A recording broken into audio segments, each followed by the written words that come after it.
Mahkamah Konstitusi menolak permohonan uji formil yang diajukan oleh mahasiswa Fakultas Hukum Universitas Nahdlatul Ulama Indonesia Unusia Brahma Aryana. Dalam pembacaan putusan, disebutkan bahwa putusan MK nomor 90 PUU 10 2023 dinilai tidak cacat hukum oleh Majelis Kehormatan Mahkamah Konstitusi atau MKMK. Tetapi justru menegaskan bahwa putusan dimaksud berlaku secara hukum dan memiliki sifat final dan mengikat. Putusan itu dijatuhkan oleh 8 hakim MK diketuai oleh Suhartoyo tanpa melibatkan Anwar Usman yang dikenai sanksi oleh Majelis Kehormatan MK. Amar putusan mengadili dalam provisi menyatakan permohonan provisi tidak dapat diterima. Dalam pokok permohonan menolak permohonan pemohon untuk seluruhnya. Menanggapi ditolaknya gugatan uji materi terkait perkara nomor 141 PUU 21 Romawi 2023 tentang syarat usia minimal Capres-Cawapres, kuasa hukum pemohon yakni Victor Santoso Tandiasa menyatakan menerima putusan MK tersebut. Meski begitu, ia menyayangkan bahwa legitimasi pemilu yang akan berjalan tidak cukup kuat.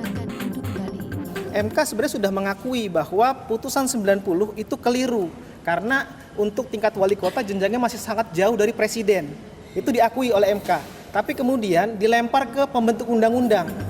Sementara itu, pemohon Brahma Aryana menyatakan seharusnya syarat alternatif calon presiden maupun calon wakil presiden di bawah usia 40 tahun yang bisa mengajukan diri dalam kontestasi Pilpres haruslah memiliki pengalaman kepala daerah setingkat provinsi, dalam hal ini gubernur.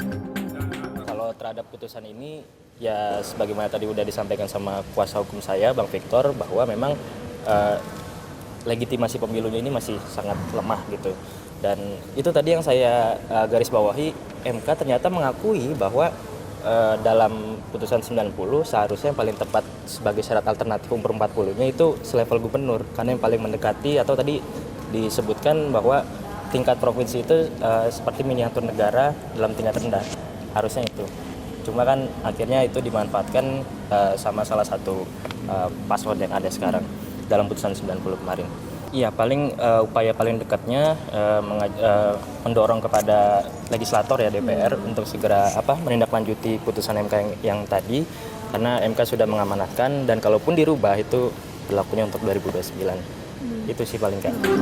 Meski menyayangkan keputusan MK, pihak pemohon dan kuasa hukumnya bisa menerima keputusan MK tersebut.